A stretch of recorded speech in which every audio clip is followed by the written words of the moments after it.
I was in my mid 20s at that point, and I was like, if I'm going to do it, I'm going to do it now. I don't know. I mean, I'm still kind of doing my own thing, in a way, just kind of on the other side of it. But I think kind of really weighing out, how is it scary? Is it exciting scary? Or is it terrifying scary? And I actually don't know how I'm going to pay my bills. And is there a way to maybe bridge things a little bit? Maybe if you've never had your own business before, but you like the idea of that freedom, can you test it out as a side thing while you have something stable before you make that jump? That was a clip from today's guest. Everybody, welcome back to the show. It's not often that I get to be speaking with a fellow coach, so I'm very excited for this one to kind of like talk shop, talk our paths here, and all that kind of stuff. Coaching is such a popular thing right now, and a lot of people from a lot of different industries are getting into it, which is cool. Great, like more the merrier from my perspective. I always love to hear how people got there and how they formed their coaching practice. Before we get to it, please subscribe to the podcast. My name is Aram and this is One Step Beyond.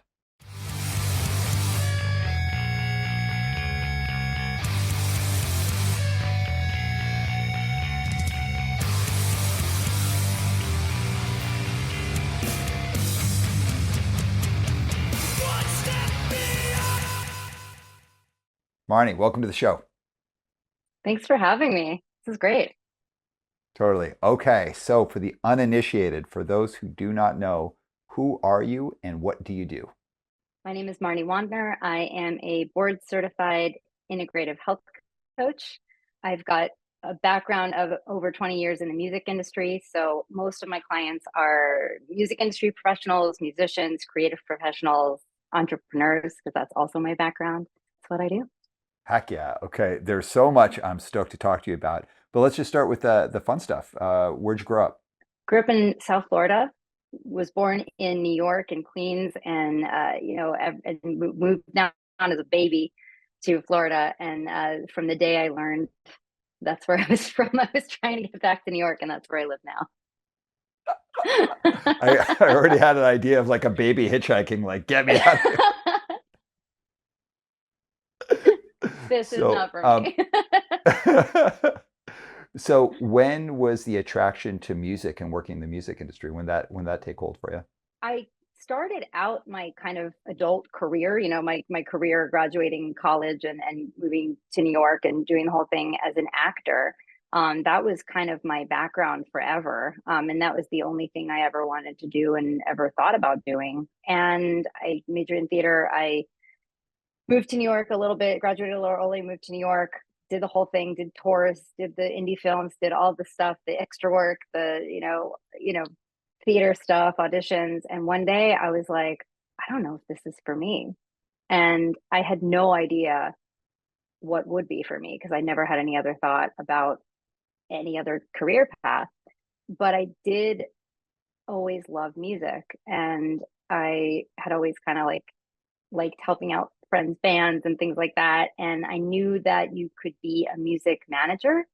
I had a cousin that I wasn't really in touch with, but I knew that he at one point managed the Red Hot Chili Peppers. So like that could be a job, right? Like I don't know if I would have known that that could be a job otherwise, but I found an internship for an artist management company on Craigslist, which tells you how long ago this was. And I got the internship and I just kept showing up until they hired me. And that was what started me in music. So it's quite a big difference. Usually when you hear about someone's cousin managing a band, it's like some like some band down the street from you, not like the Red Hot Chili Peppers. Yeah, I think it was. And it's funny because I'm quite close with his brother, my cousin now, but I didn't know the cousin that managed them at the time. Although my grandmother used to bring us like Red Hot Chili Peppers merch, which is a really funny thing to happen. Just not something that you would expect your grandmother to show up with like mother's milk t-shirts. So that's a visual, but it just, yeah, it kind of just, I think it was kind of the band element. I think he was in the band for a while and it was sort of like a local band for him. And then they became the Red Hot Chili Peppers. But just knowing that you could have a career in music. And I think for a lot of people, it's a mystery of like, how do I work in music? How do I break in? And, I didn't even really get any help. I just kind of knew, well, that's a job. Maybe I'll see how I could find my way into that kind of work. That sounds cool. I, that's I love this story. I want to get into it a little bit more, but I want to just pop back to the acting side of things. So you said one day I just realized this wasn't for me. Like, what was the one day? Was it a thing that happened? Was it a series of things that happened? Was it just like you woke up and that was it? It must have happened gradually, but when I was doing, it was I think a summer theater apprenticeship at a stock theater company. Do you call it a company? I remember having a master class with an actor, and it almost positive it was Richard Kind. And I remember him saying, if you ever hit a point where you're not all in on this, you have to get out, because it's too hard of a career to do it if you're not all in. And I remember hearing that and being like, well, you're not talking to me, because like this is all I'd ever wanted to do.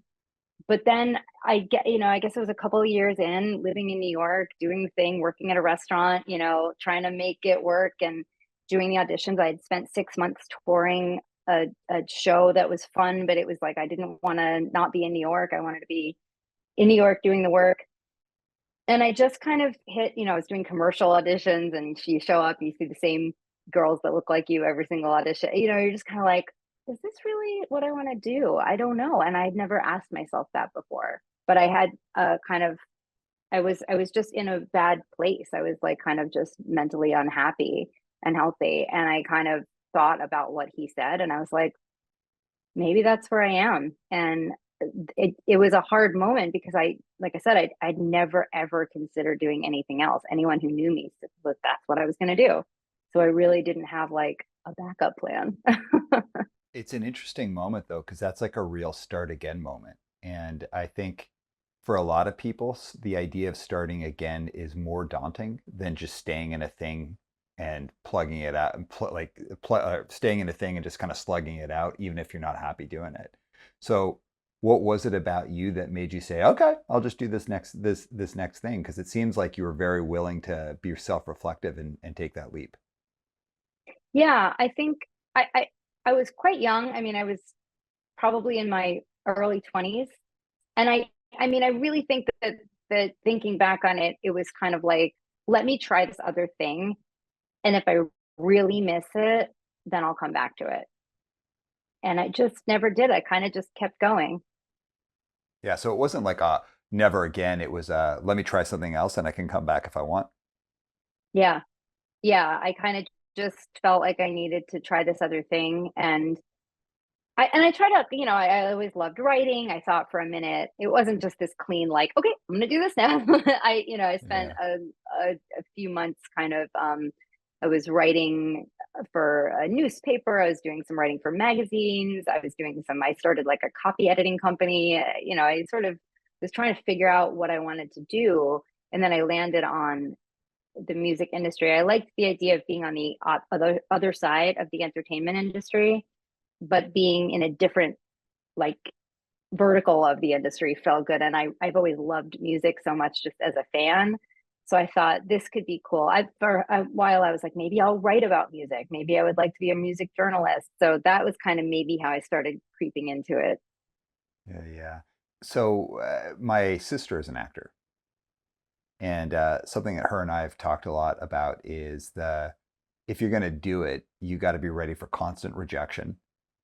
You've got to be ready for 0% stability in Yeah. anything, and that you could get or not get jobs for a reason that has nothing to do with like how good you are. It could be like a bazillion reasons about it. So like your actual skill as an actor is only one of the elements that is at play here. And so her and I were talking about it. I was like, so you're facing constant rejection. There's no stability, and no matter how good you are, it's only one of the things that are play. I was like, what have you learned about yourself, like being able to manage those things? And like that's her story, like what she learned and resiliency and all that.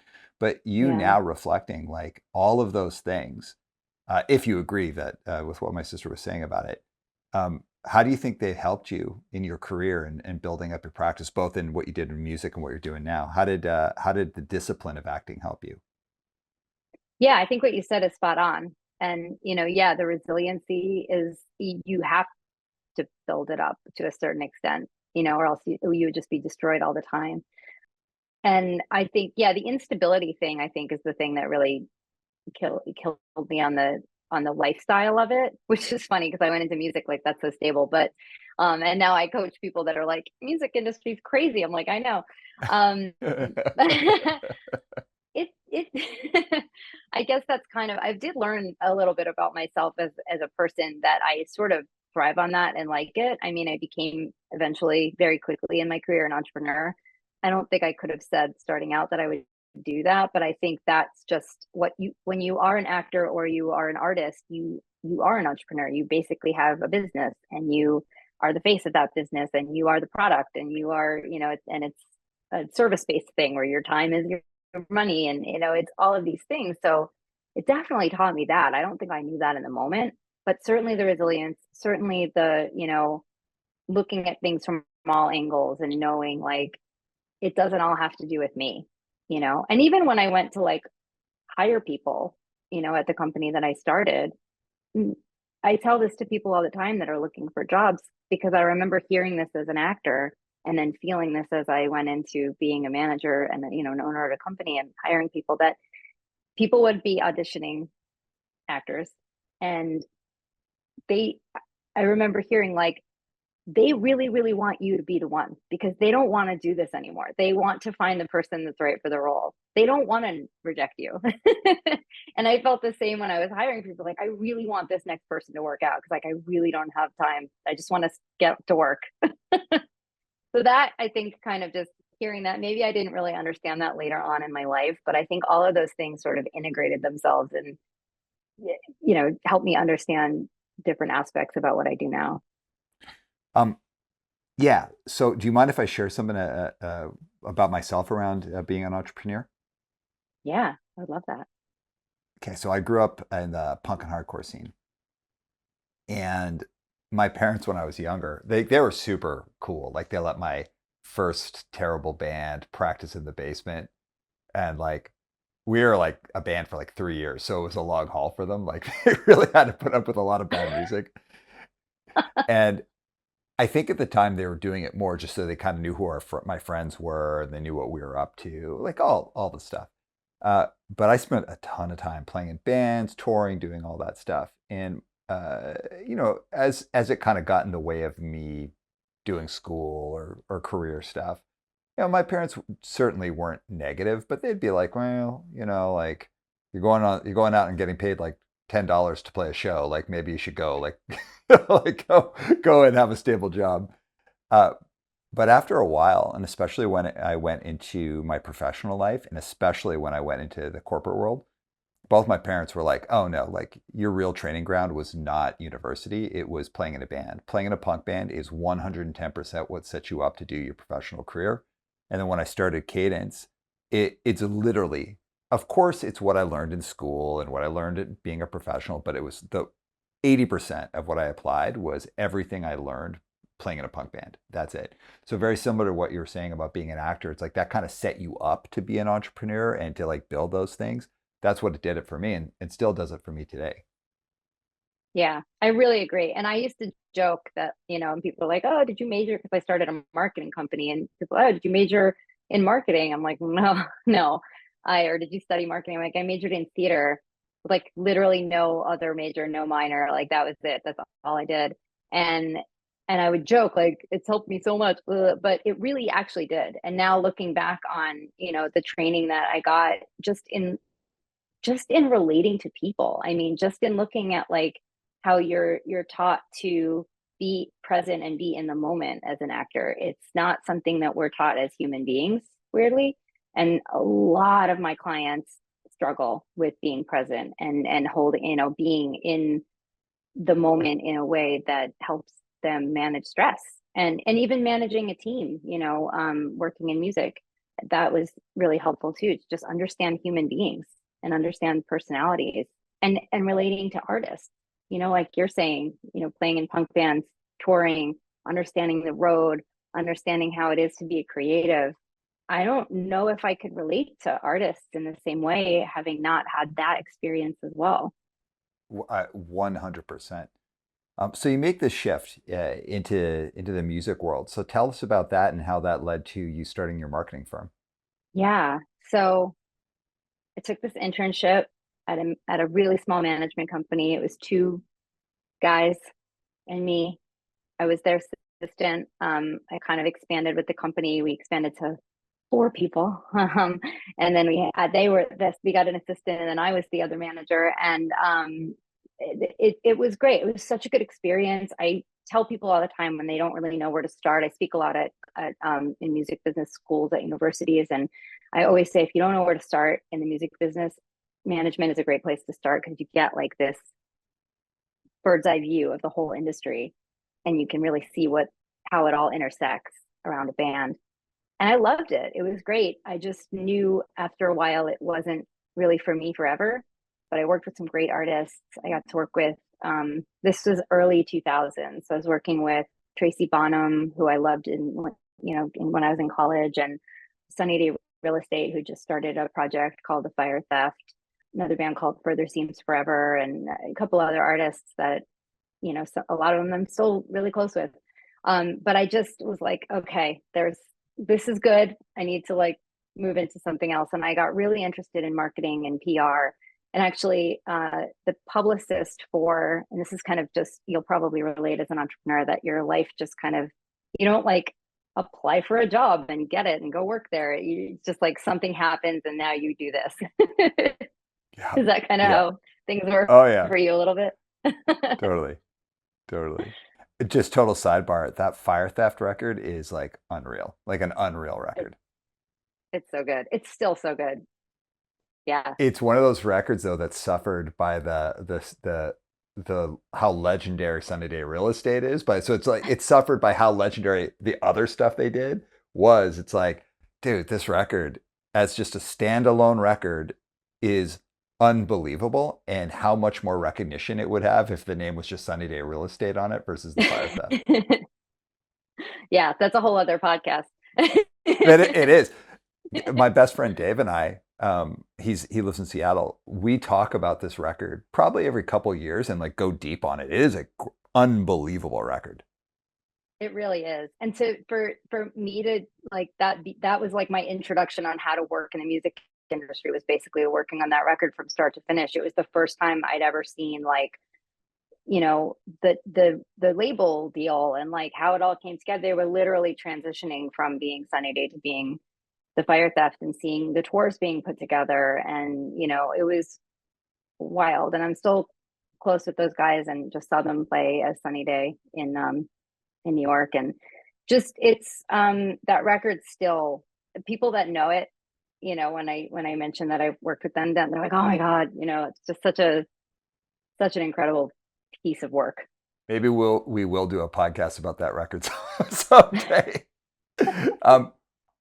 Okay, so well, yeah, going to the entrepreneur side, do you mind if I tell you how I started Cadence? I want to know. Yeah. So I'd been a therapist for about a decade, doing addiction and mental health work in Vancouver, and I have a wiener dog named Blue, and he looks like a little Weimaraner. He's like blue colored, that's why he's called Blue. A little Weimaraner. He's hilarious. He's still with us. He's 16 years old. And he's like, you know what? He just recently kind of got house trained. He's taking his time. I gotta tell you, the amount this dog would like go to the bathroom in the house and just be unrepentant about it would just be like, whatever. I don't know. Like no shame. Like,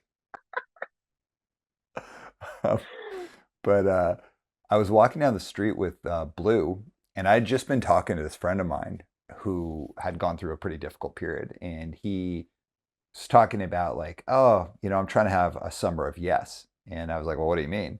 He's like, well, when people call me up and say, hey, do you want to hang out? I don't say who's going to be there. I don't say, what are you guys going to do? I just say yes. And I'm just going to start saying yes to everything. And I was like, well, that's kind of a neat idea. So I'm walking Blue, and I just talked to this friend of mine, and we're at a street light, and this couple comes up, And they start talking to me about my dog and da da da da da. And the husband said, "Well, what do you do for a living?" I'm like, "Oh, I'm a therapist." And he was like, "Oh, well, I run an executive coaching firm and we're looking for a therapist to come work for our company to help us like update our coaching practices.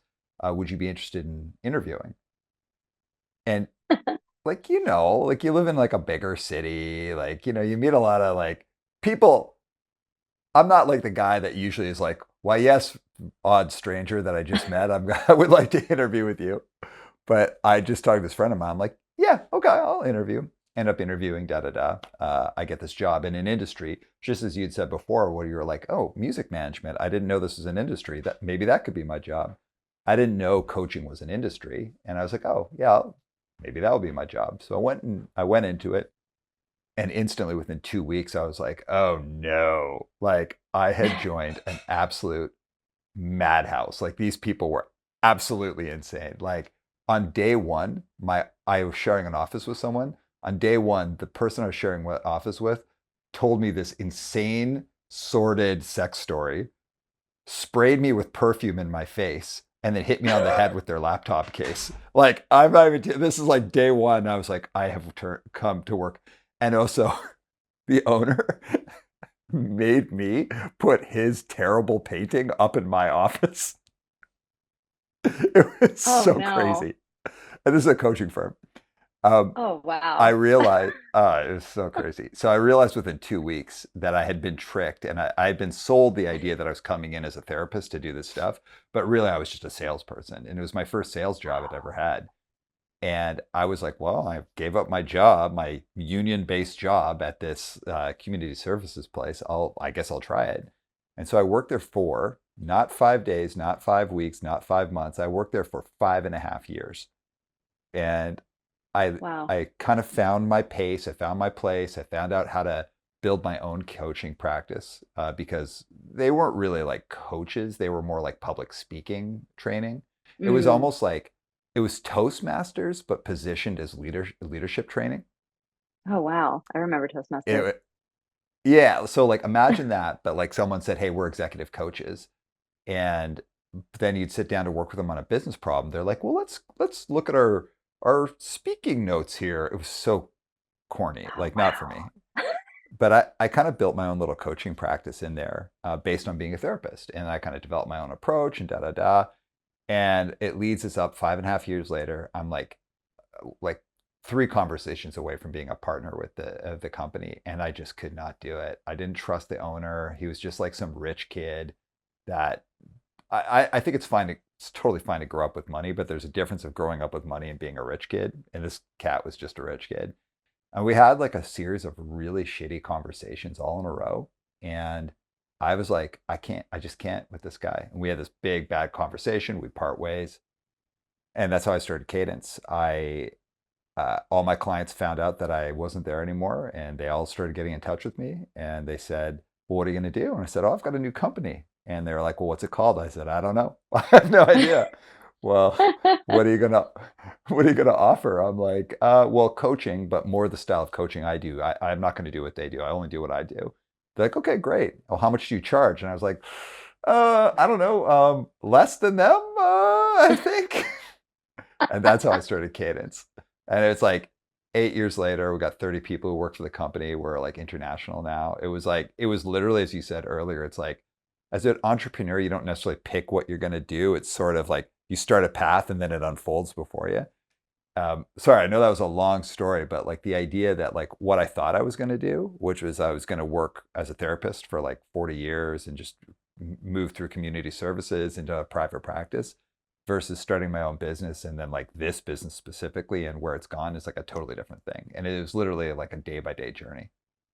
That's so cool. That's so badass. That's such a cool way that you started the company, and it makes sense because I think people are like, a lot of times people would ask me, how did you start your company? Did you know that you were going to start your company? And did you have a plan of like, I'm going to start this business? And I was like, I'd love to say that I did, but that it was very much like you, where I was like, oops, I have a company. That's That's totally kind of how, people would always say like, don't say that. I'm like, but it's true. Like, I don't want, like, I didn't have some grand plan. I was freelance. I mean, like, long story short, I had started doing marketing stuff, left the management company, went to a small label group, and really was just like running all of the marketing and publicity for this like rock label and this dance label, and left there and was like, I don't know what I'm going to do now. And a friend of mine said, do you want to do digital marketing for this band that we both loved, for his indie label? And the band was on a major label. And I was like, yeah, okay, maybe I'll do this until I get a job somewhere. Maybe the major label will hire me that they were on, because he was putting out the vinyl and they had hired him to do digital marketing. And I was like, you could do just digital marketing? I was doing like all the that's crazy. So I did that, and I really, like, I was just kind of like, I don't know, I'll just like do this until I figure it out. And then I did that, and then someone else was like, hey, can you do what you did for that band for this band? And I was like, yeah, okay. And that just kind of happened over and over again. And one of the clients that it just kind of, one of the clients I had at some point, I can't remember if it was before or after I interviewed for a job somewhere, but it was Lou Reed, who ended up being one of my early clients. And I was like, okay, well, now I'm doing this for Lou Reed. And then I went and interviewed for a job, and I was like, yeah, I don't want this job, but you guys can hire me as your third party marketing company. Like, who was I to say that? Even I was like 27 or something. I don't know. I was like, what am I doing? And they did. I worked with it, so like, and then 12 years later, I like still had this company. So yeah, I wish I could say like, I'm going to start a business, but it's just not really what happened. Well, so the thing I'm hearing in your story is like a lot of just a willingness to say yes to things. And no, but And yes, no. yes, So, but around that digital marketing piece, and also like when they're off you the job, you're like, no, but yes, like, no, I won't do that, but right, yes, I'm going to do this. Um, but around that, exactly. like the digital marketing piece, like what year would that be when your friend was like, hey, do you want to do this? 2006. Okay, so I mean, I'm dating myself a little bit, but that, and you tell me, it seems kind of like the early-ish days of digital marketing. Yeah, it was called New Media then. So yeah, it was, MySpace and a handful of other very rudimentary. It wasn't we I don't think, even think we were calling it social media then. Yeah. It was blogs and websites and things like that.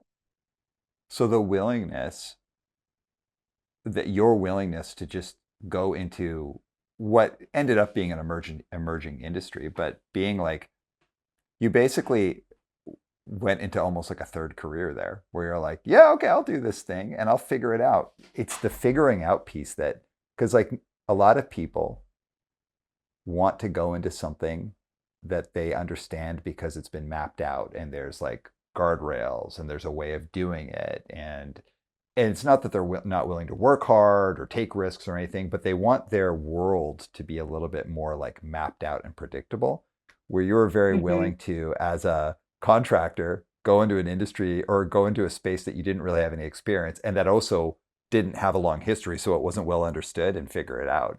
Like that seems to me to be a pretty remarkable thing for a person to do.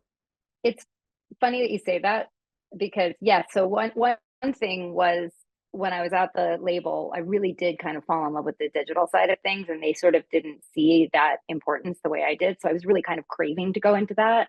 I was like, maybe we should start a site that's sort of like MySpace, but just for music. No, that would never work. Like, just, things, things like that, like things I maybe wish that I would have explored a little bit. But I got so excited by the fact that you could just focus on the digital side of it, because that was where I was really passionate.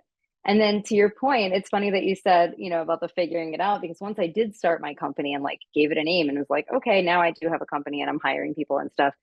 After a little while, the company was called Sneak Attack Media, and I used to joke that our like tagline was, "We'll figure it out," because people would be like, "Can you do whatever?" And I'd be like, "Yeah, I'll figure it out. Like, I'm sure I could do it. Sure, yes." Well, so like, and I want to get to sneak attack in a sec, because it's just, this is such a cool story. But I want to hit on that. What's the line between yes, we'll figure it out, like I don't know how to do it, but yes, I'll figure it out, versus I don't know what I'm doing and I'm like I'm totally gonna blow it.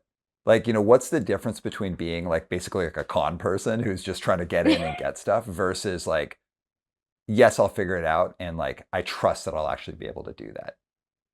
Yeah, that's a really good question. I think that for me, it's a kind of like a gut check of like, is this terrifying? And I feel like I'm a liar, and I don't know if I like have I taken on too much that I don't know, or is it like I think I know who to ask and what to do and what I need to learn. Like there's enough in place that I'm familiar with.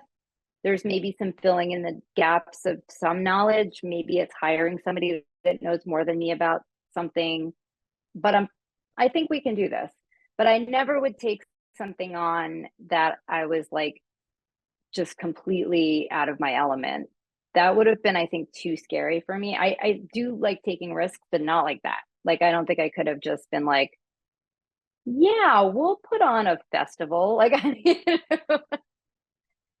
that would have, That's something that I had never done before. that sounds so stressful putting on a fest. I know. I Um, know.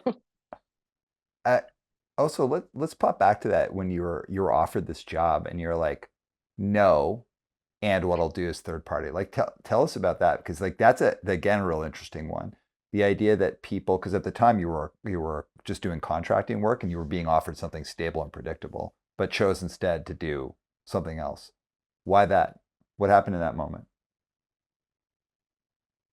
Again, it was very much instinctual. It was a feeling of, ooh, I'm gonna belong to this company. And I think it was, being in the office and seeing how everyone is doing their work. And I had a lot of respect for that, but there was something in me that wouldn't let me give up the freedom that I had found doing my own thing.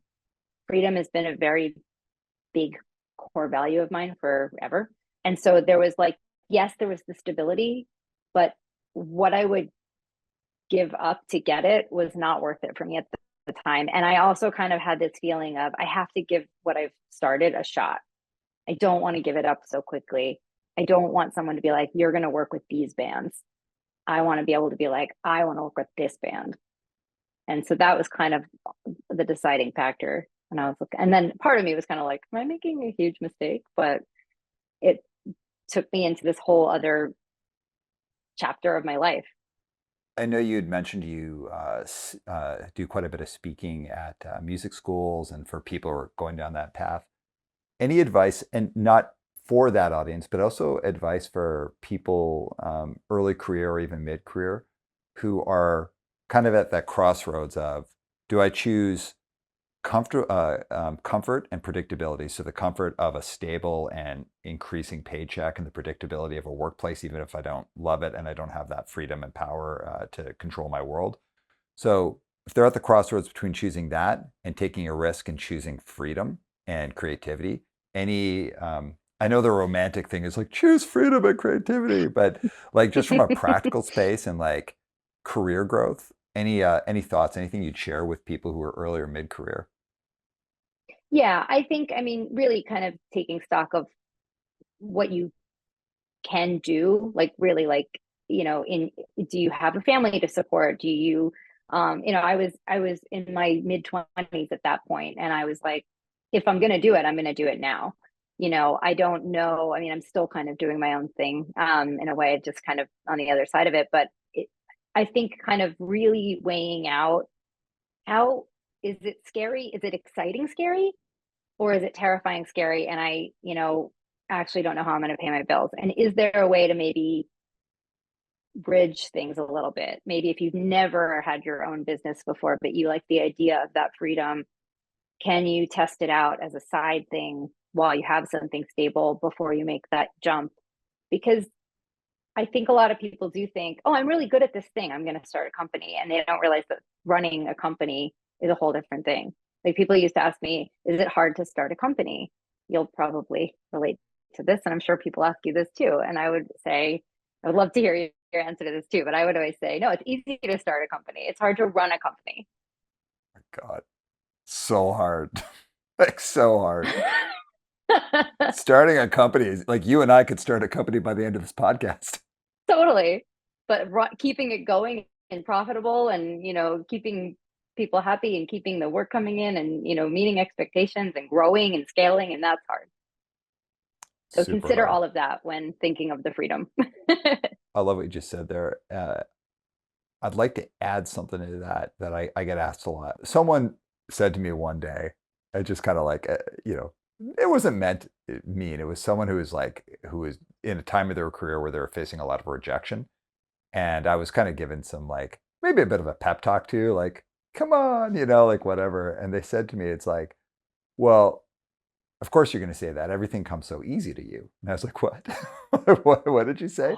They're like, all these opportunities are like, all of the stuff happened for you with music and all the stuff happened with you with like this and with that. And I was like, hey, I just want to tell you two things. And this isn't related to you and what's happening to you, but two things. One, if you are someone who's going to start your own business or kind of build up a solo practice or a business or a company, the level of hustle you have to have, and I don't mean like corny hustle, like, how people talk about it today. I mean, like literally get up early, do the thing that nobody else is willing to do, eat that situation, handle that thing, have that meeting with that person who's difficult, have a late night dinner or an early morning breakfast, work on the weekends. It is significant.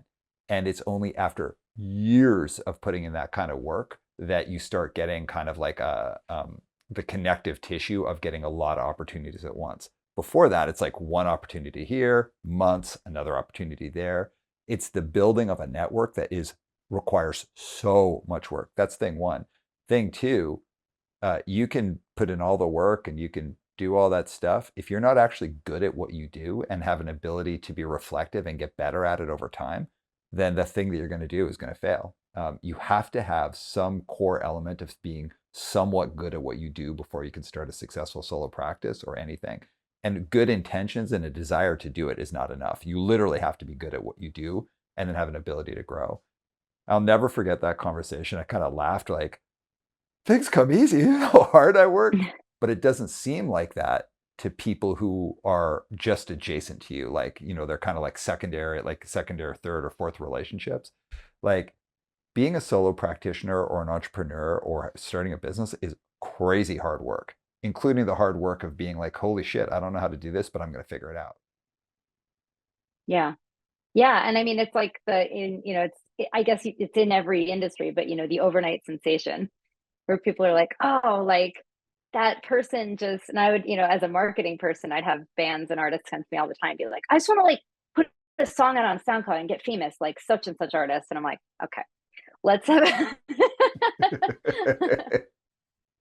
let's talk about how that happened. And that person was writing and releasing music for 10 years before that, all the things. But it's the same thing in business. It's like, oh, the overnight since like, oh, this you just said you were gonna do something and then you got flooded with clients and you knew how to handle it. And it's like people don't always see the failures, the times that things, didn't work out, the amount of I remember talking to somebody that was starting a consultancy and they were like, wow, like I didn't expect to get so many like RFPs and then not get all that work. And I was like, what do you mean? Like you just put together 1,000 proposals and sometimes they hire you and sometimes they don't. And sometimes they hire you in a year. Like that's just how it is. So I think just there's a kind of, oh yeah, aspect of this. Well, yeah, you just go out and get clients and then you do the work and then you get more clients and it's just this thing, but it's not. It's the hustle. Yeah, perfectly said. Perfectly said. All right. So you start your own firm. Tell us about that and kind of like scaling that up. So I started it in my apartment. Like I said, just starting with one band. My friend ran a really cool indie label called Ace Foo, really great artists on that label. And started it in my kitchen, actually in my room. And then I had hired somebody and then they were working in my kitchen and, just kind of, he said, you're going to need an office. And I was like, no, I love working from home. 2 seconds later, I was like, let's talk about that office. So we shared an office space in Brooklyn. I was living in the East Village. So I was like reverse commuting to Brooklyn, Williamsburg every day. And it was just fun. It was really fun. I mean, it was really hard, but I started to very quickly just teach myself and really learn in real time how to scale and how many campaigns do I need in order to hire people, and how many campaigns do I need before I hire somebody, and what do I charge? And even in that first few months, I got an inquiry about, hey, maybe you want to roll your company into our company from a PR agency. And I was like, no, like my company's not even worth anything yet. Why would I do that now? And so it's still kind of that, no, I want to I need to give myself a minute to build this. And it was really fun. We worked with some incredible artists and had some amazing experiences, and eventually moved into another office in the city and grew and expanded our services into, started doing kind of online PR and blog stuff and strategic partnerships where we would take the band and maybe hook them up with a brand and have them do a contest on this site, and kind of string all these things together. It was really, we were really just kind of like, let's do this, that'll be fun, okay, cool, and proposing it to the artist or the label and getting the okay and doing it. So it was kind of like a playground. It was really fun. So going from the shift of being an actor to a consultant, essentially like a contract consultant, to starting your own business and then becoming a leader, that is kind of self-directed work, self-directed work, self-directed work, directing work for other people while also scaling up a business, like trying to make sure they have good work culture, you're taking care of people, the work's coming in. What did you learn about yourself that you didn't know when you started being a boss? That's a really good question. I had a small team at the small label I was at, but I was still very young, and even then I didn't know what I was doing, and I was managing people that were older than me, and I was, it's a very, a lot of good learning situation. But yeah, I mean, I really learned that just because you're good at something, it doesn't mean that you're good at managing other people that do that thing. And I learned how to work very slowly, but I learned how to work on my business versus in my business, which is something I think we all struggle with as entrepreneurs. We want to work in the business because we like the thing that we do. It's like, I like doing this, I want to do this. But when you scale and you have people working for you, now you've got to look at it from the outside, and you've got to look at projections, and you've got to look at, how to scale up and where to cut things. And that was kind of I was really learning on the fly, and I kind of just learned by doing it.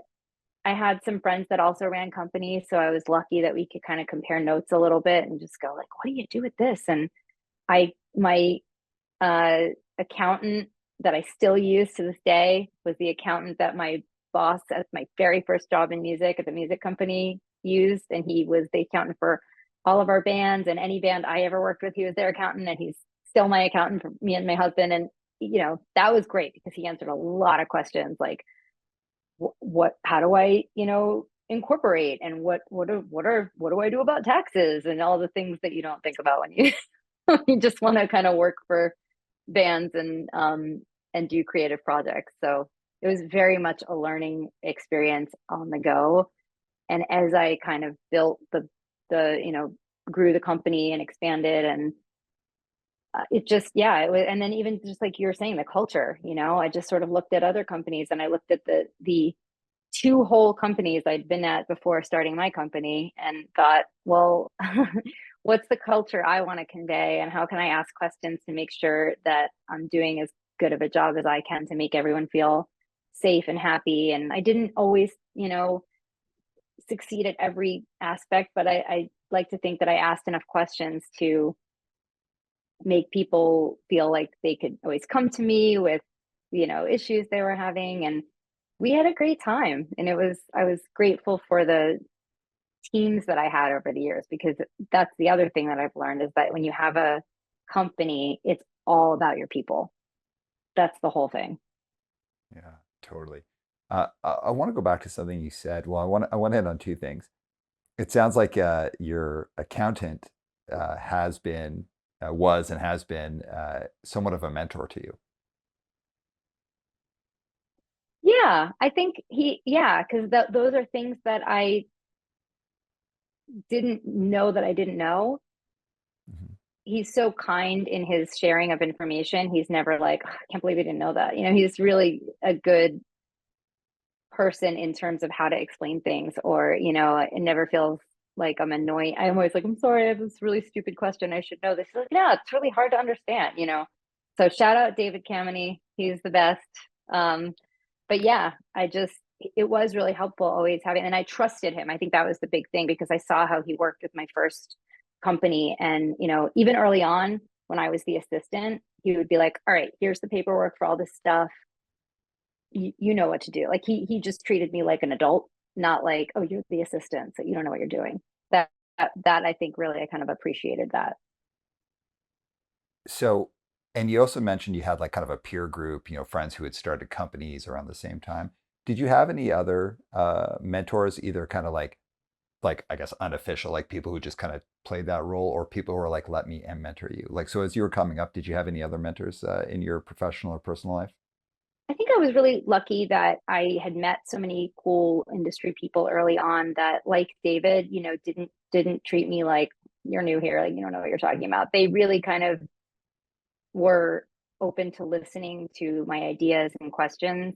There's a lawyer that I'm still friends with that, I told him, we met up a few months ago, and I was like, "Hey, remember when you told me, like, do your own thing first and then do," like, I was working at a company at the time, like, "Do your own thing first, take care of your own stuff, and then do that stuff, because it's hard to do it the other way." And I still tell people that those kind of people that were even just, 5, 10 years older than me, but kind of had been established in the industry, that was really useful and helpful to me, because I just felt like they helped me see parts of the industry that maybe I didn't know existed or didn't know how to navigate. And I took that with me forever. So in turn, as you've been coming up through music, and you've been established, you had this established firm, but then also have gone into coaching, which of course has like such a huge part of helping shape people and help them kind of achieve their goals. Before you got into that, was mentorship a part of your world? Like, did you start either like intentionally or unintentionally mentoring younger generations of people as they were coming up? Yeah, and I don't think that I realized it, but yes. So early on in Sneak Attack's days, maybe like a year or two in, a group of women in the industry and I kind of revamped women in music. That's how I met Michelle. We were mentoring women in our industry without maybe knowing it. Now, Women in Music has an official mentor program, and it's amazing. And I actually got to participate in it as a mentor a few years ago. But yeah, we were sort of revamping this organization that was built in the 1980s and sort of went dormant, to have a place for women in the industry to relate to each other and to grow. And so in that, yes, I think I was actively mentoring younger women in the industry, but even like taking on interns and younger employees and teaching them what I knew and learning from them. I think that's kind of inherent in running a business, is you take on employees that, you know, you end up mentoring them, because that's part. I hope that people do that, because I think that's a problem. When I learned that that was a very important thing to do, that if they're not learning from you and you're not taking time out of your day to help them, then you're not doing it right, you know? Yeah.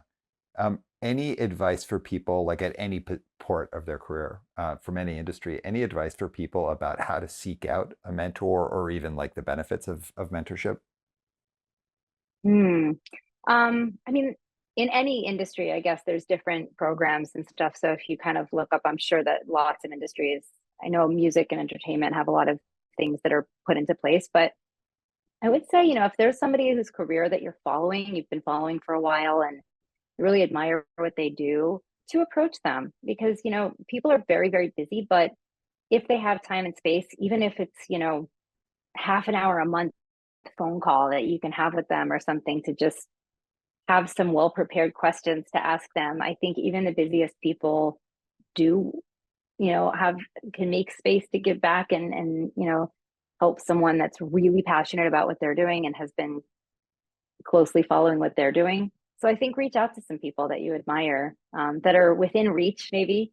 But I've heard stories of people being like, I don't know. I reached out to, this person, really high on the ladder at whatever company, and they got back to me, and I asked them to be my mentor. And I was like, you can do that? I didn't even know that you could do that, but that is a thing that people do. And I love it. I think that's really cool. And it's smart. It is smart. And I love what you said, especially when you hit on that last piece about like even people who seem out of reach, they might not say yes, but they might connect you to someone else that is also like super high up or and like maybe in a different industry or whatever it is who could mentor or who have that space. Like I think the wisdom, not think, like the wisdom in what you just said about if you follow someone's career, you should ask. I hadn't even thought about it for myself in the sense of I get a lot of people who were music people at one point who are now in different industries hit me up on LinkedIn, like, oh, how did you do this? Like, how did you transition to that? And I have calls with people all the time. Not as much as I did like maybe a couple of years ago because things have gotten a little hectic. But I try as much as I can to make time where I'll just talk to some person. I'll maybe never speak to him ever again, and I'll take like half an hour, 45 minutes. I am super happy to do that because I know how scary it can be to like transition into a different role, a different industry, or trying to apply your skill set somewhere else. So I love what you said. And as you said it, I'm like, oh yeah, like I've definitely had people do that. And that's cool. It's really good advice. Yeah. I try to think, what would I do in that? And I don't know if I ever actively did that. I still think maybe I could, like I have seen I think, there's an organization called Chief, that I think is just for women, but they do that. They provide mentors for women who are well advanced in their career because a lot of those women never had mentors. And so I think that's really cool. Totally. Super, super cool. And I think like it's so I didn't really grow up with that kind of thing in my life.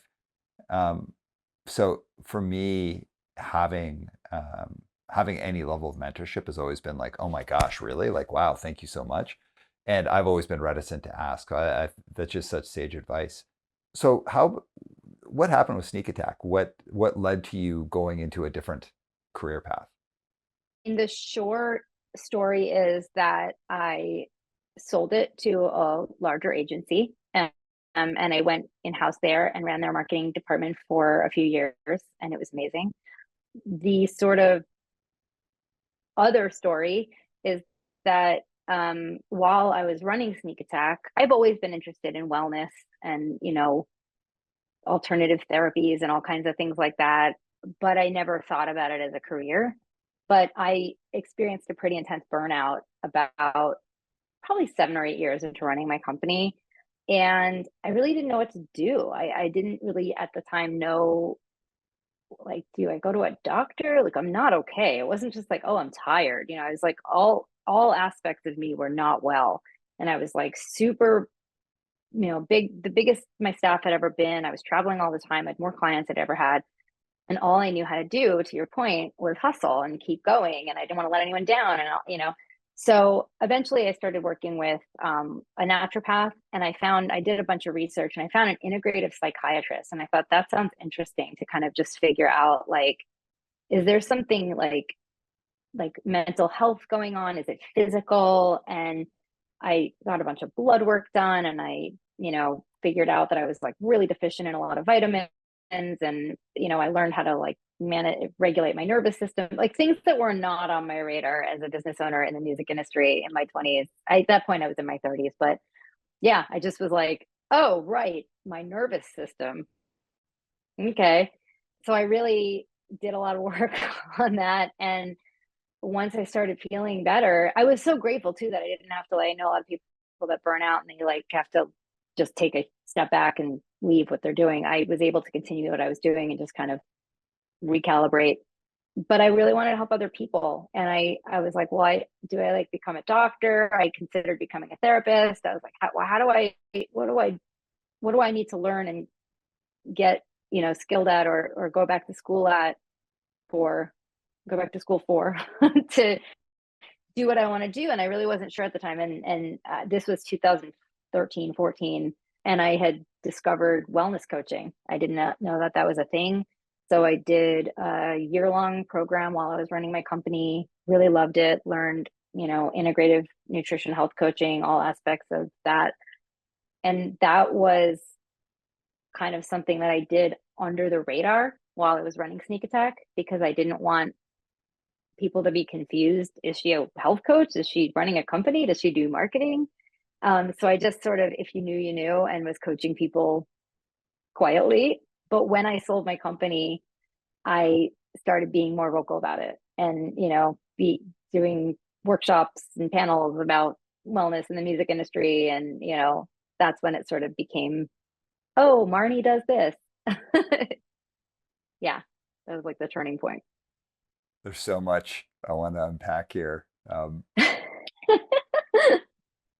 But first of all, like, what's the weirdest description that you've heard one of your friends say about what you do professionally?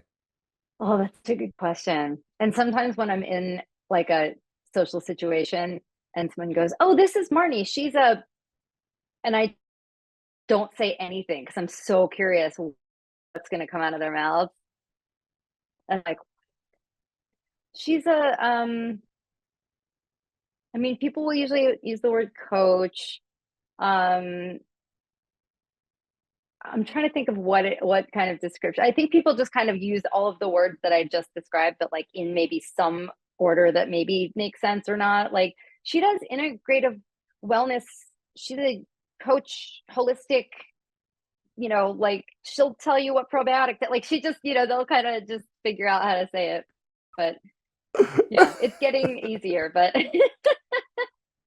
she's who you call if you're if you're burned out, but she's not a therapist, but it's but you talk to her and yeah. We're working on that, but yeah, that's, do people do the same for you? Do they like not know how to describe what you do? Like, I get, oh, I was talking to so and so and they told me you started motivational speaking. I'm like, what? Okay, yes, that reminds me, I have heard self-help guru, which I'm like, never say any of those things ever to me. No, no.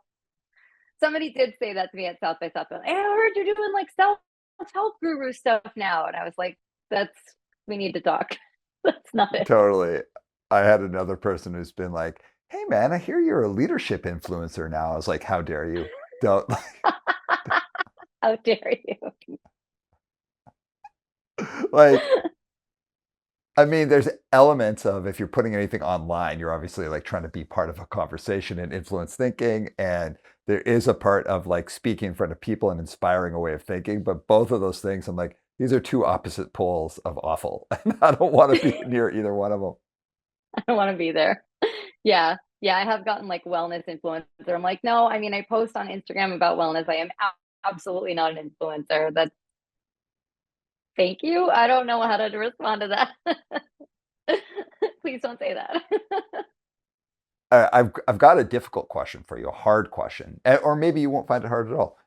So, as someone who has experienced it, and then someone who helps other people as they are experiencing it, burnout is like a really common term used, but I believe it's like ill-defined, it's ill understood, it's like overgeneralized.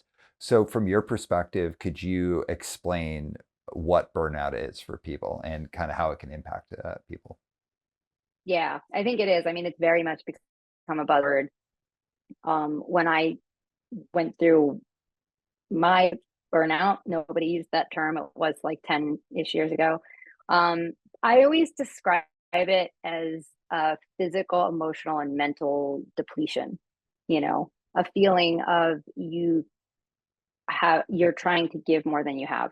And that's not really like a clinical definition, but that's usually how I describe it, and like when people are usually in that space, they're feeling anything from, you know, apathetic to unable to feel joy from the things that used to bring them joy. They're either not able to sleep or they're sleeping too much, or, it's such a collection of like symptoms, but it's usually that like 360 depletion of I've got nothing. It's usually how I describe it. I would describe it in a similar way. So the way that I look at burnout is you lose the ability to self-regulate because you can't manage your emotional labor anymore.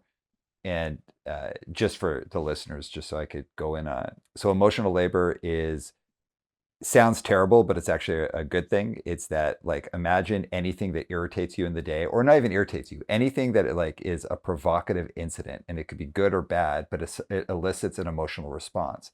And sometimes you want to just let that emotional response happen if you're in the right situation or whatever it is. And other times you want to either totally push down your reaction to something that's emotionally provocative, or push it down halfway and transform it into something. So like if someone said something to you at work that really pissed you off, or did something that was really, really upset you, instead of like swearing at them, which might be like your emotional response, you push that halfway down and you let them know that they upset you, but you're not yelling at them or swearing at them. Everybody can manage a certain amount of emotional labor in a day. And I usually use like a dumbbell example, where it's like imagine holding a dumbbell straight out. Some people can handle like 5 pounds of emotional labor a day, and some people can handle like 25 pounds. And that can scale up based on like life experience, blah, blah, blah, all of this stuff. For me, burnout happens when you have had consecutive days where where the emotional labor that you're managing in that day is more than your arm can handle. So you're holding a bigger dumbbell than you can hold, and your arm starts going down. The further your arm goes down, the less you have an ability to self-regulate your responses to things. And if you have enough days like that in a row, your arm comes all the way down. And that's what I refer to as burnout. And you can't get your arm back up for a while because your arm has to rest, and you have to like take the weight out and do all that. And I look at it as 3 stages. There's like mild burnout, moderate burnout, and severe burnout. Mild burnout is something super common that people experience like multiple times a year. It's just like, you're tired. It's like, if you ever binge watched a show, you get burnt out on that TV show. Like you get burnt out on things all the time. Mild Right. burnout is like super common, happens a lot. And I talk about the stages of burnout having to do with like the letter P. So at each stage, you lose like a P. So at mild burnout, you lose your patterns of self care. So when people are mildly burnt out, whatever they do to take care of themselves starts to slip. At Mhm. moderate burnout, the P that slips is your performance. So, like how you engage in your job starts to change. Either you become avoidant or hypervigilant, or a combination of the two. And then severe burnout, the P that slips is your personality. And the person who's showing up is quite a bit different. Either they're like more reactive, or they're quite a bit less reactive. Either they're like super on and kind of manic, or they're a bit withdrawn. Mild burnout, super common, happens multiple times a year, easily managed. Moderate burnout, relatively common, happens like maybe once a year or once every couple of years based on like big pushes on things. Severe burnout used to be super rare in the workplace, but now it's super common due to COVID. And it's like a mental health event and requires time off. So that's how I describe burnout. And I think it's like Yeah. like similar to what you were saying. That's such a I love the dumbbell analogy, because I usually have like a workshop that I do on burnout prevention, because it's obviously easier to prevent it than recover from it. To your point of mild, moderate, or severe, if you're experiencing symptoms of burnout, or like I call it a burnout cycle, where you like get to a place where it's too much, feel overwhelmed or anxious, either are forced to take a step back, or you have a long weekend, or you take a vacation or whatever, but then you do it again, and it's this burnout cycle, almost like detoxing. I always use this example of like, if you're not detoxing a little bit every day, or just helping your body do the natural detox it's supposed to do every single day, i.e. regulating your nervous system and taking care of yourself, then it's like you eat junk food for a month and then go on like a juice cleanse for a week and keep doing that over and over again. And Yeah. there's a better and easier and more sustainable way to do that. But then there's also the idea that we all have different thresholds to different levels of stress. And when we have surpassed our level of our threshold for stressors coming at us, or even our own internal stressors, then we are in some level of burnout, whether we're burnt out, like you said, and we can burn out on anything. I always joke that we get burnt out on using the word burnout, because it's like, oh my God, everyone's talking about burnout. What does it even mean anymore? But, Yeah. or you can like, actually experience a full burnout. But once you realize, like, and this is what I like to work on people with, is like, what is your threshold for the stress, and how can we actually like extend that ledge? And that's part of for me, I consider that part of the burnout prevention, is not just taking care of yourself, but also like increasing your threshold for what you can tolerate so that you're not as easily burnoutable, if that's the word. Yeah, no, like that's perfect. So like my the comparison work I would do there for what I do is talk about like, so if you can hold 5 pounds of emotional labor, how do we extend that out to 7 or 10? Like, what are the things we need to learn? Like, how do we build those in? Totally, like super similar. Do you want to spend any more time on that? Because I have a bunch of other questions about your practice. No, yeah, I feel like we could spend a lot of time on that. And I love talking about this because I never talk about this with people that talk about it as well. So that's really cool. Yeah, we can totally move on. You had, kind of on the side, like built up this thing and then sell the company, and then you're in the other company who you sold it to, running their marketing. But what was the shift where you're like, this is what I'm going to do? Do you remember COVID? I think I've heard of it. I think I recall something about that. There was this global pandemic and we were all kind of like, what do I really want to do? I don't know if anyone's experienced that, but yeah, I think we were 1 or 2 years in, who knows, at this point. But yeah, I think it was really kind of maybe the 2021-ish. And I had always considered going into wellness, whether it was coaching, I think part of me was always like, I don't know if I could coach full time. Like maybe I really like it, but maybe I'll do something in wellness. That was always kind of the something in wellness. And then as I kind of just started, you know, thinking more and more about what I really wanted to do, because I think that time for a lot of us, for so many of us, really was an introspective time of like, oh man, if I could do anything, what would I want to do? And it was hard because I really loved my job. I mean, I loved my job. I loved the company. The people that I brought into the company are still there, and I loved my team and I loved the team we built. But if I was honest with myself, which finally I was, I really wanted to explore what it would be like to actually have my job be helping people in a different way, not helping with building up their marketing strategy and bringing their music into the world or their product into the world, whether it was an app or a company or whatever, but really focusing on making people, helping people be healthier, and helping people just feel better. Because I realized that a lot of my conversations were very much about that, even when we were talking about marketing. So I decided to leave, and it was a really big decision, and it was really hard because that company had become my new family. But then I was like, all right, I do need to take some time and kind of figure out what I wanted to do next. I actually ended up, there was a client that I had brought into the company as a marketing client that I was really passionate about their work. It was a wellness app that used music to relieve anxiety that was created with neuroscientists.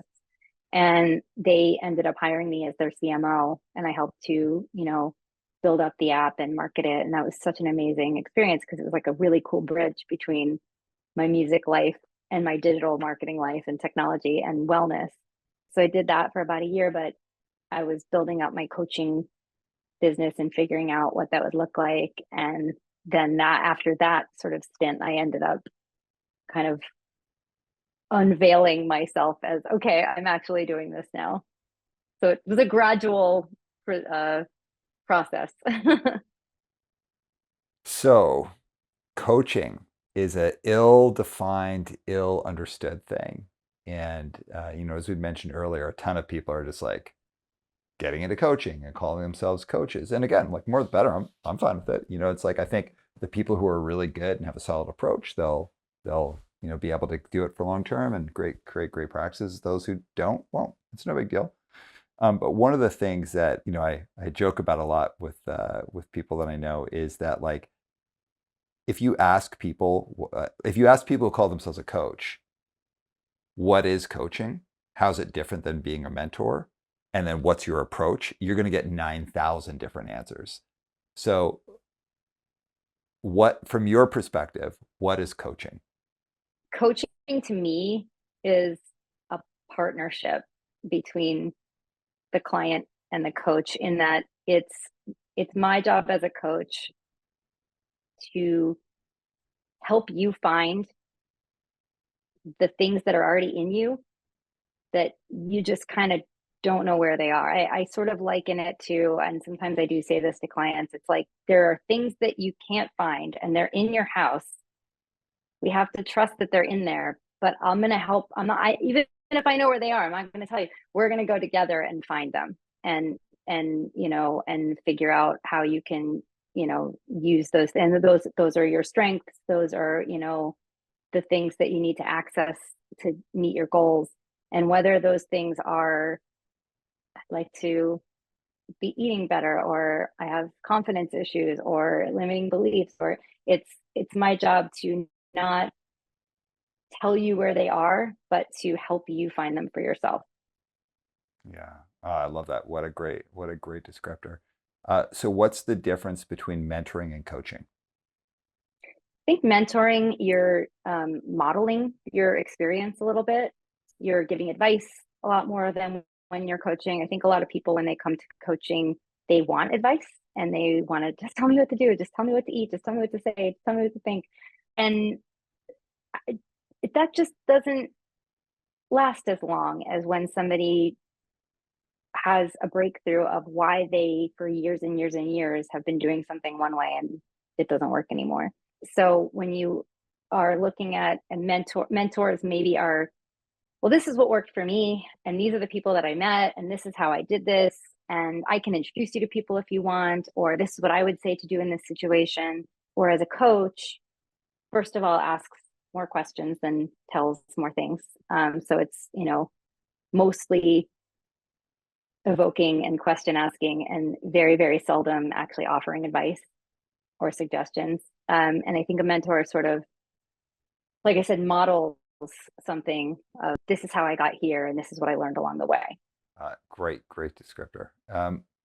So finally, this is something that really impressed me about when Monica shared you guys your conversation and shared with me your material you use.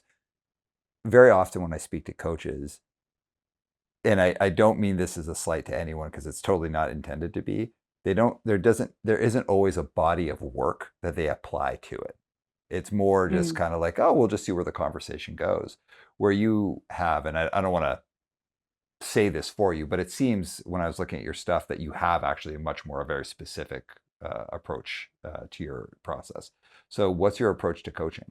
Yeah, I mean, I do. I think it's modular, as I call it. It's not too structured where it's like every session we show up and we talk about a specific thing. But I do look at people. I look at my clients from a whole person perspective. And one of the certifications I have is in a methodology called the five archetypes, which is based on the Chinese five elements. And the reason that I use it, and coaches use different systems, different, personality types, systems. And some coaches, especially, executive coaches, use like disc assessments and all kinds of different things. This is, I think, a little bit different because it's looking at the person. It's not saying, so we all have all five of these elements in us, and it kind of unites people instead of like, well, you're in this bucket and you're in this bucket. That said, I love when clients bring like all their different assessments, maybe something they did at work, maybe they'll bring like their human design if they're into that, or they'll bring, and I'm like, great, bring it, let's look at all of it. If I can understand it, like, and it's cool to see the layers and how everything intersects. But I bring that up because that's an important piece to my work. Even if the client takes the assessment and we look at the results and we never talk about them again, if they're really not into it, I know how I should approach our conversations, how this person probably takes in information, where this person probably gets into their own way, where their strengths become their weaknesses, what they need to work on more than anything, but why that's hard for them, and where we have to kind of like circumvent to get there over time.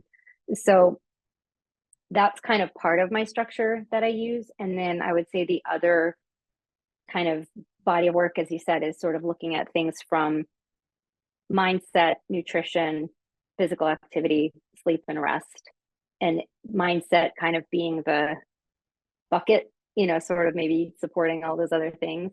Because no matter what a client comes to me with, whether it's I want to eat better, or I can't get a promotion, or like whatever the thing is, we're talking about mindset. We're talking about growth mindset versus fixed mindset. We're talking about their, reframing, all of these things that are kind of basic, but if we don't know about them, then we don't know about them. And if we don't know where we're getting in our own way, then we can't address things that we're not aware of. So that's kind of a maybe a roundabout kind of way of explaining my process, but that's usually where I start. That's a solid, really solid explanation. I do you know a lot of other coaches? Hmm. Yeah, I would like to know more because I think it's always fascinating to share our experiences. But I think I'm really fortunate that I know a lot of different types of coaches. So I know some wellness coaches, I know some executive coaches, and sometimes I even refer to what I do as like holistic executive coaching because some of my clients we literally never talk about food. They just but we are talking about the whole person. So that's interesting. But yeah, I do know some coaches and I really enjoy talking with other coaches. I like it. I find myself like 50% of the time being in the bucket where I'm at now, where I'm like, oh, that's cool. Like, wow, you've got like a great approach. That's awesome. It like more intrigued, like, wow, tell me more. And thinking like, oh, like how does that compare to what I do? And 50% of the time I'm like, but I don't understand. What do you do with people? Like, like do you just show up and you're just like, hey, how's it going? What's going on? You just kind of like spitball and that's You the just end of the chat. thing. Like, yeah, like, and again, there's like, I know there's so many different ways that people like to work with other people and that they like to be assisted and supported. It's like, of course, there's people who just like to meet up and not have any structure and not have a certain approach.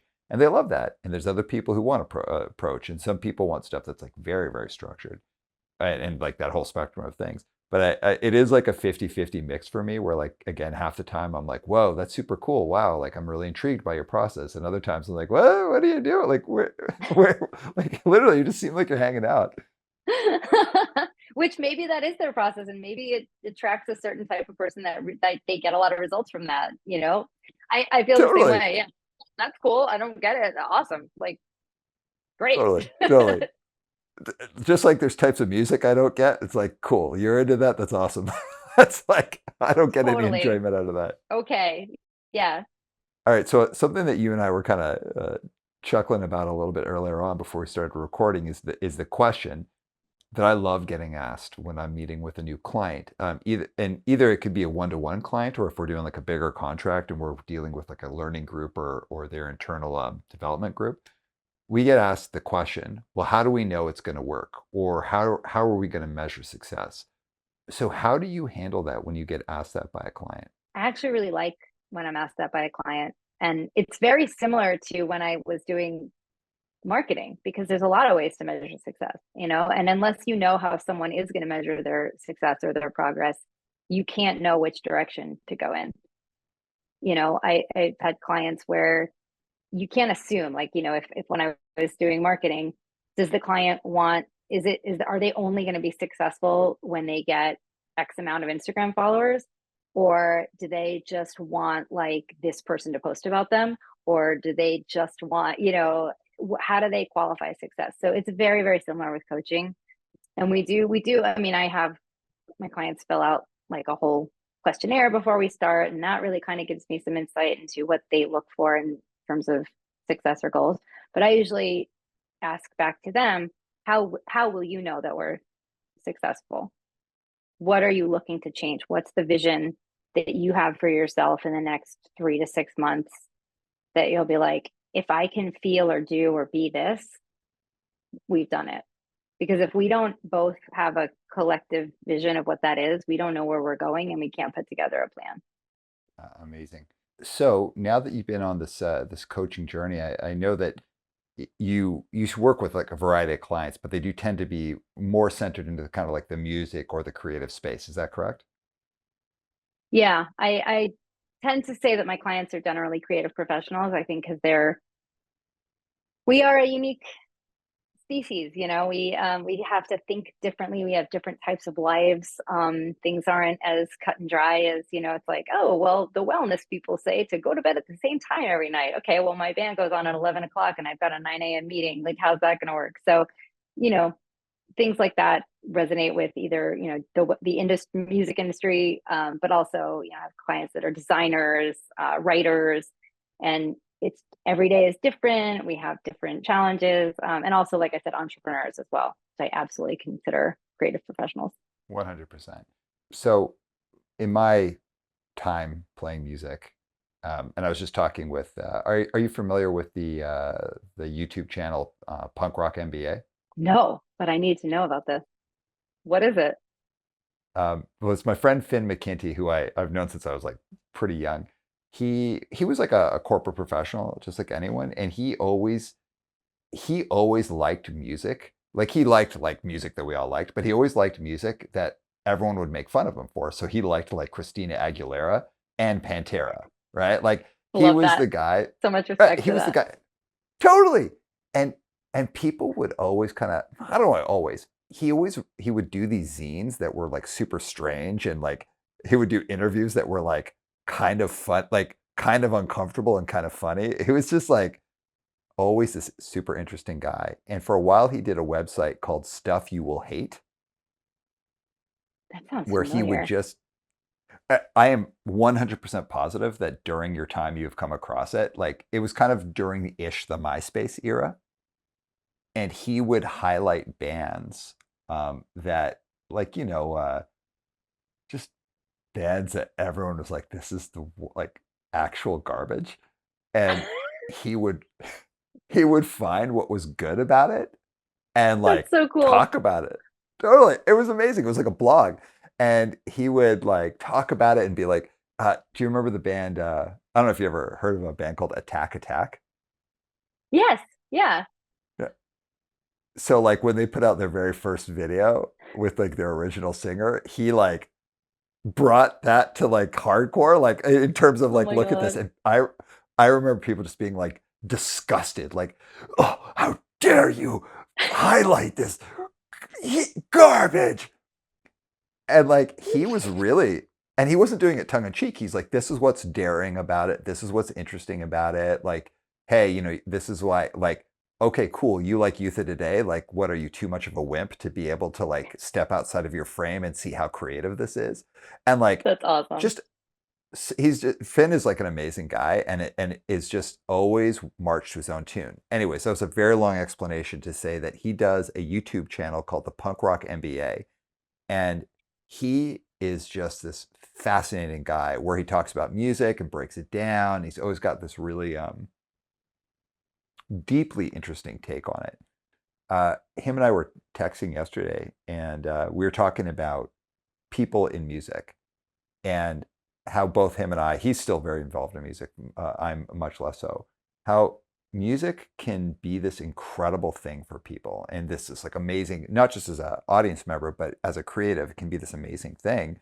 But it can also just make you so anxious and low self-esteem and afraid and angry and jealous and envious. It could bring out the most highest of highs in people and like the absolute worst behaviors, most horrible hate behavior, and like really just be very difficult for the creator themselves. So when I was looking at your brief that Monica put together, I was like, oh my gosh, you must have a lot of conversations. Like you must have some wild conversations as a coach in this area. Yeah. Yeah. With artists and people on the industry side, because it's such an interesting industry, as you know. And I always start out whenever I talk about stress and burnout in the music industry, I'm like, there's stress and burnout in every industry. We are not unique, but there are some unique things about our industry that bring out, all of this stuff in everyone. There's always this, I mean, for just at the very bare, bones of it, it's an industry based around human beings being the product, for lack of a better word, but that is actually the word that's used at labels. It's the product is the music, but if you don't have the human being, you don't have the music. So you have entire empires built around a band or sometimes one human, you know and their ability to create work that people want. And if it's not what people want, it's like, yeah, we want to hear what you're creating, but we want it to be what we want. And it's a wild industry, and you have artists that their whole life, they take their whole, they write their first record, and that record is basically their entire life to that point. And then it's like, cool, awesome, great job. We want another record. And it's like, oh, well, those were my experiences from my entire existence up to this point. And now I need to write another record like that in the next 6 months. So there's just so much. I mean, and then all of the people, behind the scenes, and all of the pressures involved there, and everything's always very immediate, and there are ever changing deadlines, and there's so many moving parts, and there's a lot of conversations to be had about that for sure. Yeah.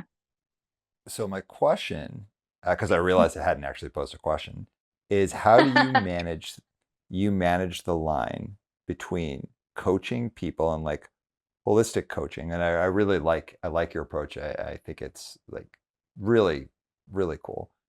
How do you manage the boundary between that and therapy? And the reason I'm saying that is like some of the best experiences I've ever had in my life are with musicians. And some of the absolute most nightmare scenario situations I've ever had were with musicians, and sometimes with the same musician, like the best experience and the worst experience.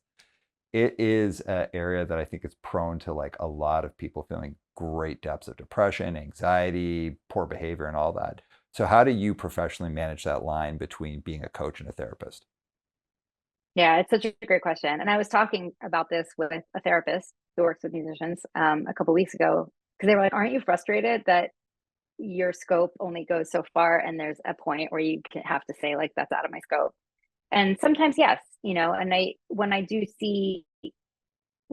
have a client who it's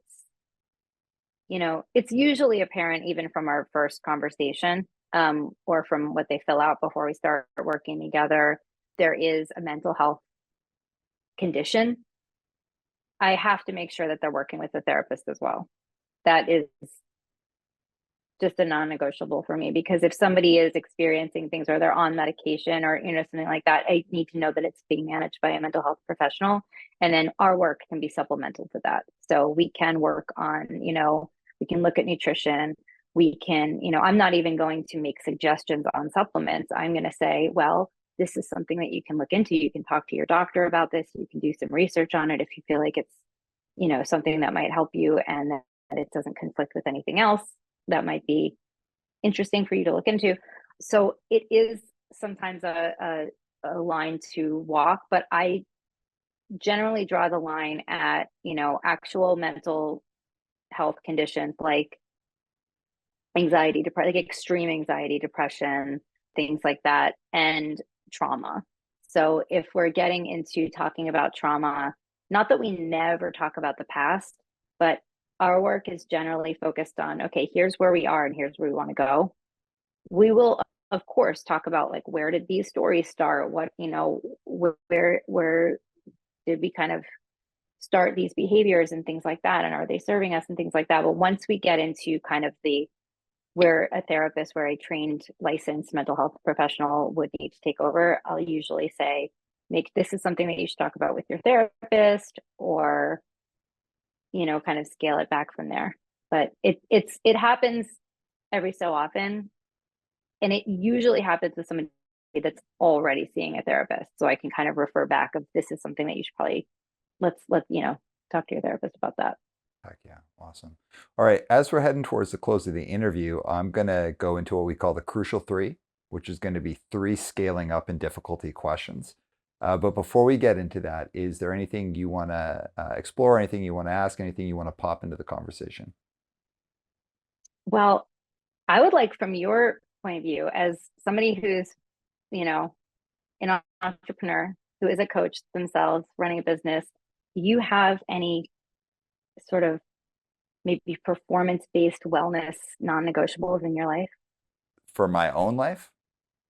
Yeah, I always love asking people that. Okay. Hold on a second.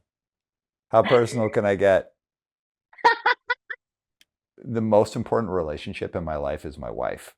And I have to remind myself that, and that's got to be like forefront. So my ability to be a great father a great boss, a great coach, and all of those things is completely dependent on how good my relationship with my wife is. And it's like my first tier relationship. When I talk to executives or teams about teams, I always use like the first team principle. Like, are you on the team? Are you on the executive team and you lead these groups, or are you on that team and you just happen to sit on the executive team? Like, what's your first team? If I don't have a great relationship with my wife, I'm going to be versions of good as a father, as a boss, as a coach. So it's the most important relationship. But on the flip side, you know what it's like being married, living with someone, being together all the time. Like I use this term baby fits. Like to most people, I'm like a pretty like plugged in, like real calm guy. But my wife sees me have like baby fits about stuff where I'll be like, like stomp my foot and like be pissed off. My biggest non-negotiable is that if I act shitty, to own it, apologize, and course correct, or if I'm not attentive enough, or I'm not in the moment enough, or if I'm on my phone too much, I really, really focus on that. It's my biggest non-negotiable. I don't travel without my wife, and I travel a lot for work. I don't travel without my life. I don't spend time apart. I never let anything get in the way of our relationship, and that's my biggest non-negotiable because it's the key to being good and great in all the other spaces. I love that. That's awesome. Took me a long time to learn that. Like lot of, lot of ups and downs. Not in our relationship, but in life to get In there. life, yeah, and then you're like, "Oh, this is the thing." Yeah. That's a pretty good thing to learn though. That's great. And it's important for a coach too, of how to support yourself so you can be there for other people and hold the space. So I just love hearing about that. So that's cool. Thank you. Anything else you want to hit on before we hit to the dreaded crucial three? Let's go. Let's go. Let's do it. Okay. All right. Question. I always like to start it like, well, we'll start with the easiest one. And I am very interested in your response to this. So I know you've worked with bands that everyone would know, and you've probably worked with bands that some people would know.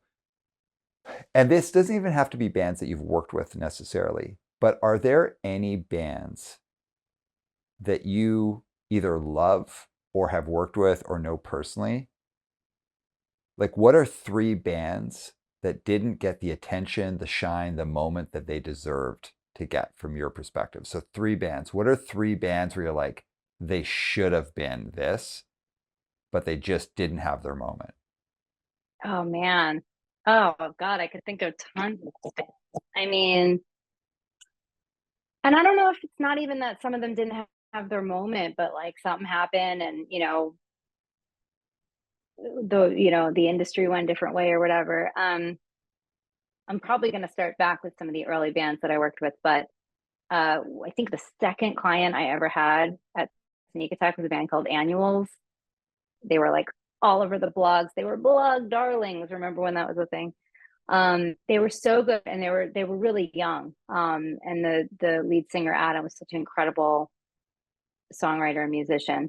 And I would love for them to be a band today and just see what they would have grown into. They're all making music in their own way, but they're definitely one. In my management days, we worked with a band Morningwood. They were amazing. They're all still doing their thing as well separately, but I just really think that I always thought they should have been bigger and they did do really well, but still always going to be a big fan of them and their work. Let's see, who's going to be my third? I could name 100. Let's see. There's bands that I listen to still that I worked with that I'm trying to think of one. Hmm. Wow, I should have studied for this. This would have been a good preparation one, but I'm like so tempted to look at my Spotify. Um,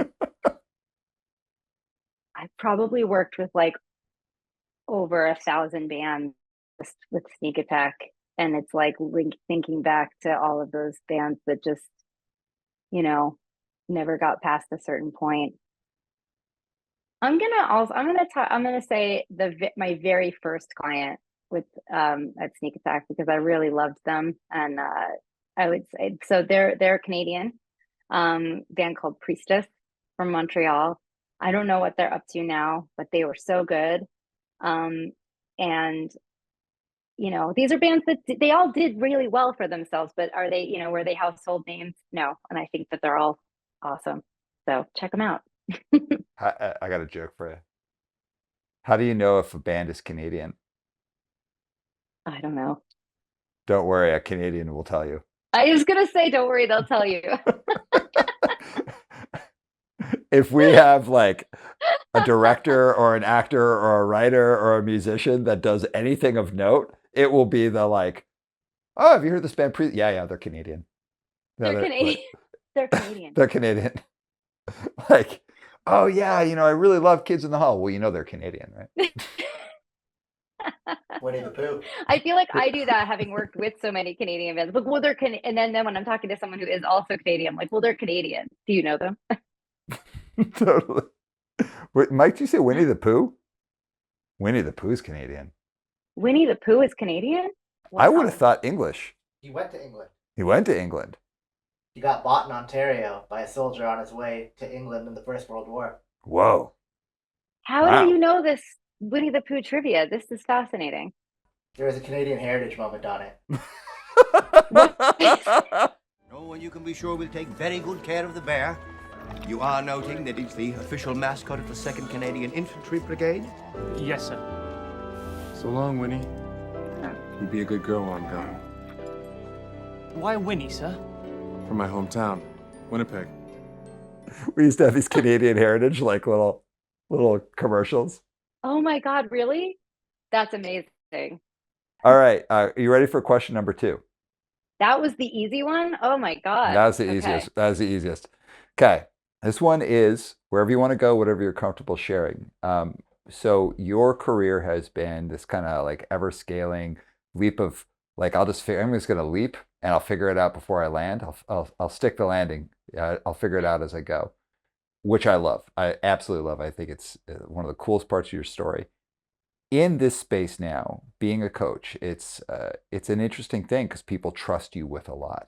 And people really, really put a lot of faith in their coach. It's a vulnerable thing. So what have you learned about yourself in your career and in your path that you didn't like about yourself and that you've had to work on and change in order to be an effective coach? I mean, probably the main thing, this is actually way easier than that one. Probably the main thing is I am a problem solver. So it's really, I've had to learn to, in managing a team, but also in coaching people, that it is not about me and my idea for how to solve the problem. It is about helping someone else and being curious about how they might solve the problem. That was a really hard thing for me to kind of just stop, just course correct myself on, because I don't want to be like, oh, I know, it's like, that's not the thing. How did you course correct though? Like, what is it that you did? In managing people, it took me a long time, I think, because when it's your company, you're like, just do it this way. This is, and I have clients that manage people and I'm helping them now understand really what I wish I would have known even more back when I was managing a team, that I've learned as a coach, that, like I said before, coaching is not giving advice. It's not telling people what to do. It's about helping people figure out for them what works best so that they can take that with them and then it becomes a habit. So I had to do that for myself and make it a habit. So I had to shut up and listen. And I like to talk, so that is hard, but I just had to practice, and really, like, sometimes I literally had, at the very beginning, I had to literally just be like,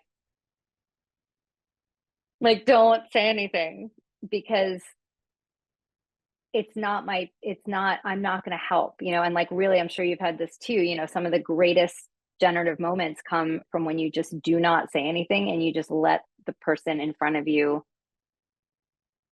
get there.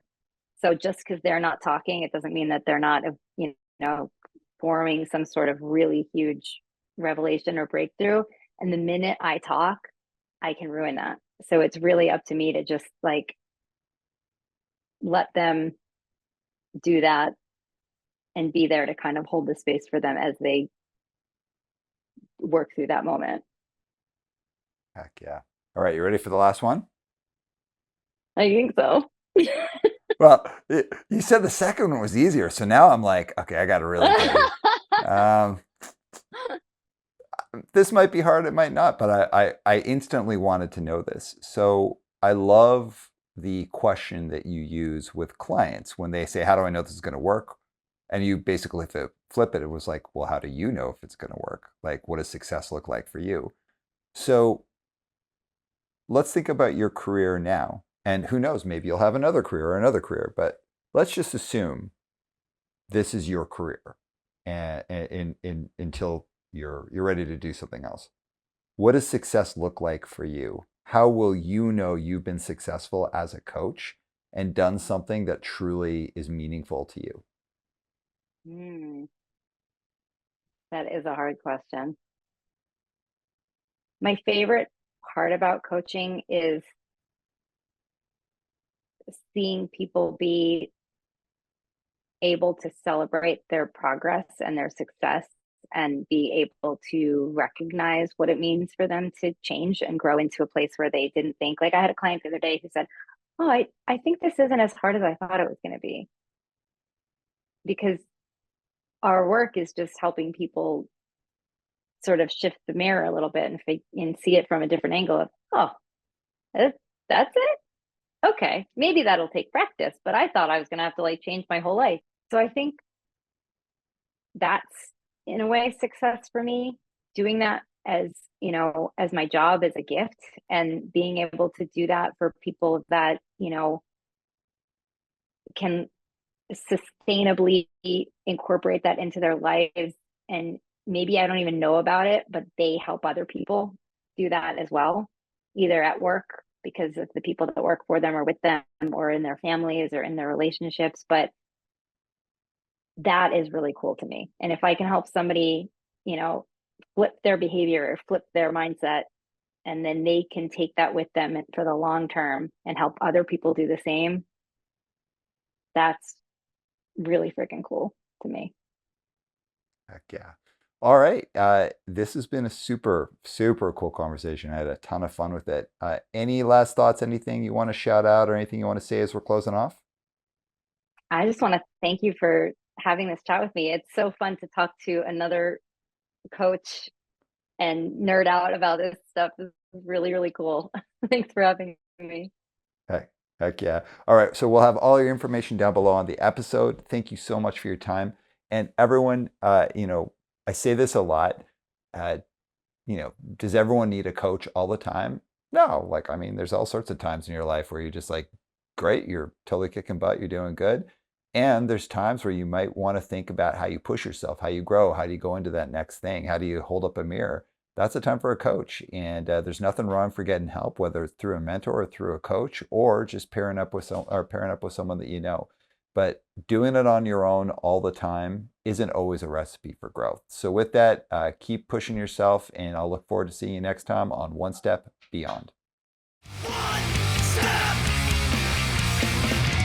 One